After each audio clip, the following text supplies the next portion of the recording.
दोस्तों, मैं Pandey ji, public news Pandey ji से सरोज पांडे। मैं अभी गंगा घाट पे हूँ। गंगा का ये पवित्र घाट रामरेखा घाट है जो बक्सर में है।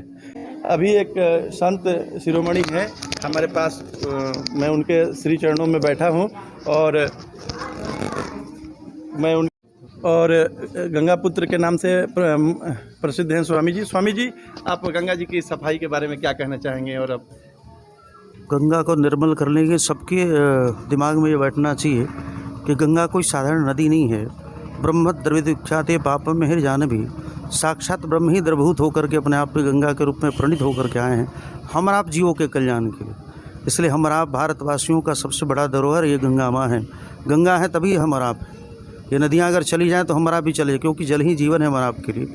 इसलिए गंगा मैया ये स्वयं हमारा आपको पवित्र करने के लिए धरती पर आई हैं। ये पतित पावनी है, इसलिए सबका अपने आप पे ध्यान रहना चाहिए कि गंगा को हमारा आप कचड़ा ले जाकर उसमें न डालें। कितने लोग कुछ भी ले जाकर उसी में फेंक देते हैं, नहीं, उसको ज़मीन में गाड़ दो या फिर अग्नि में जला दो। जी महाराज, क्योंकि अग्नि भी परमात्मा ही है साक्षात। मुखात अग्नि रजायतः, मुख से अग्निदेव प्रकट हुए हैं। इसलिए जो भी कचड़े हैं आप अग्नि में जलाना प्रारंभ करें। ये नहीं कि पाप हो जाएगा, नहीं, अग्नि भी नारायण है साक्षात, ठीक ना। इसलिए कचड़ा गंगा में ना फेंक करके आप अग्नि में या फिर धरती में उसको अपने आप में गाड़ दे तो अच्छा। महाराज जी, लोग डरते हैं कि पूजा की सामग्री को अगर हम जला देंगे तो उससे हमको पाप लगेगा कि इस पे आप क्या विचार रखना चाहेंगे? कोई पाप नहीं लगेगा, आप सब आराम से अग्नि में डाल सकते हैं, ठीक ना। यज्ञो विष्णु, यज्ञ साक्षात नारायण है अपने आप में। हवन करके भगवान के वस्त्र आदि कुछ भी हो ना, आप आराम से जलाया जा सकता है, कोई दिक्कत नहीं। हमारे समक्ष जो महाराज जी हैं वो तपस्या ही कर रहे हैं। लोगों को जागरूक करना एक तपस्या है, लोगों को जगाना एक तपस्या है। महाराज जी इस काम में बहुत वर्षों से लगे हुए हैं। महाराज जी ने यहाँ यज्ञ भी किया था। वो महाराज जी, आपने कब यज्ञ किया था? यज्ञ तो हमेशा होते ही रहते हैं, सालों भर होते रहते हैं। इस वर्ष क्या है? क्या इस वर्ष यज्ञ का कुछ? हाँ, अभी एक यज्ञ हुआ था चातुर्मास हमारा, फिर 28 फरवरी से अपना गंगा यज्ञ है।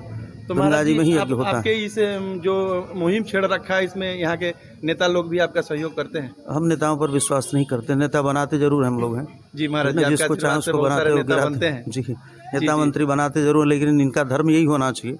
आप जिस उद्देश्य से बने हो उद्देश्य पर खरा उतरना चाहिए। मेरे ख्याल से अभी तक लोग खरा नहीं उतरा है, क्योंकि अभी मैं इस घाट पे घूमा हूँ। बस बोलना जानते हैं, करना नहीं जानते। उतना काम तो हुआ है, इससे नो डाउट, लेकिन अभी कहीं लोग को अगर बाथरूम लग जाए तो कहाँ जाएगा, इसकी व्यवस्था नहीं हो पाई है। महाराज जी, इसके लिए कुछ कहना चाहेंगे? करना चाहिए, ये नगर पार्षद का काम है, नगर की व्यवस्था तो उसका काम है ये सब व्यवस्था देखना, ठीक है ना। उसमें मंत्रा मंत्री कुछ नहीं कर सकते। लेकिन और हमारा जो बक्सर है, बक्सर कोई साधारण नहीं है। जी सर, ठीक है ना। ये भगवान की अपने आप शिक्षा स्थली बक्सर है, यानी भगवान का गुरुस्थान ये बक्सर है। जी महाराज। इसलिए कम से कम इसको जाएगा, जैसे योगी ने आज अयोध्या को अयोध्या बना दिया, जो वाल्मीकि रामायण में वर्णन जैसा अयोध्या का था, आज वैसी अयोध्या दिख रही है। वैसा ही बक्सर का अपने आप में होना चाहिए। तो यहाँ के सांसद को, विधायक को लगना चाहिए कि हमारा बक्सर वाकई में बक्सर दिखे, जहाँ भगवान वामन का जन्मस्थान है। इसलिए बक्सर कोई तीर्थ नहीं है, बक्सर धाम है साक्षात। जहाँ वामन अवतार वही बक्सर है धाम, ठीक ना। जहाँ भगवान नाम की शिक्षा स्थली रही है, जहाँ अनेक ऋषियों ने तप किया है। कश्यप ऋषि सेंट्रल जेल, विश्वामित्र जी महाराज चैत्रवन बक्सर, जी महाराज। गौतम ऋषि जी महाराज अहिल्या स्थान अहरौली, ठीक है ना। नदाव नारद ऋषि, शारदवान सिमरी, भगवर भार्गव ऋषि जी महाराज, कुंभज ऋषि कमरिया, सौभरी ऋषि मिसरोलिया, चौवन ऋषि चौसा, उदालक ऋषि जी महाराज बड़काउनवा। इतने महापुरुषों की तपस्या हमारा बक्सर रहा है। इतनी तपोभूमि होने के बाद भी बक्सर को हम लोग आते नहीं है महाराज जी। हम लोग बक्सर बनारस की ओर हमारे मुख बक्सर करने में कभी संत विहीन हमारा बक्सर नहीं रहा है। जी महाराज। आज भी कोई ना कोई संत इस धरती से प्रकट होते रहते हैं। जी महाराज, ठीक ना। तो इसलिए धर्म के साथ जुड़ करके रहें। धर्म विहंतो हन्ति धर्म रक्षते। महाराज जी के यहाँ पे सहयोगी लोग भी उपस्थित हैं और मैं आपका नाम जानना चाहता हूँ और आपका काम जानना चाहता हूँ। क्या मेरा नाम अमरनाथ पांडे उर्फ लाला बाबा, गंगा आरती मुख्य पुजारी, रामरेखा घाट, बक्सर बिहार। जय श्री राम महाराज जी। हर हर गंगे। आप?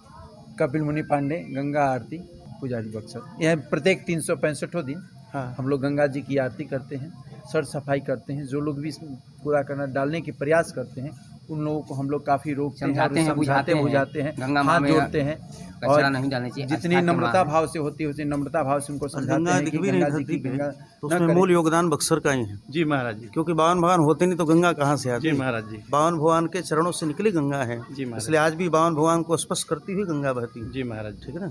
मैं महाराज जी के श्री चरणों में गंगा जी के समक्ष पतित पावन हो गया। मैं महाराज जी को बहुत बहुत धन्यवाद देना चाहता हूँ कि महाराज जी ने मुझे समय दिया। और आप लोग चैनल के माध्यम से जागरूक होइए। बक्सर एक कोई साधारण तीर्थ नहीं है, तीर्थों में राजा कह सकते हैं इसको। यहाँ उत्तरायणी गंगा बहती हैं और भगवान श्री राम ने यहाँ ज्ञान की प्राप्ति की थी और हम लोग मूर्ख बने पड़े हैं। बक्सर आइए, बक्सर आइए, बक्सर आइए। इसी के साथ जय हिंद, जय भारत, जय श्री राम। जितना है देखिए, जितना बक्सर, जितना जो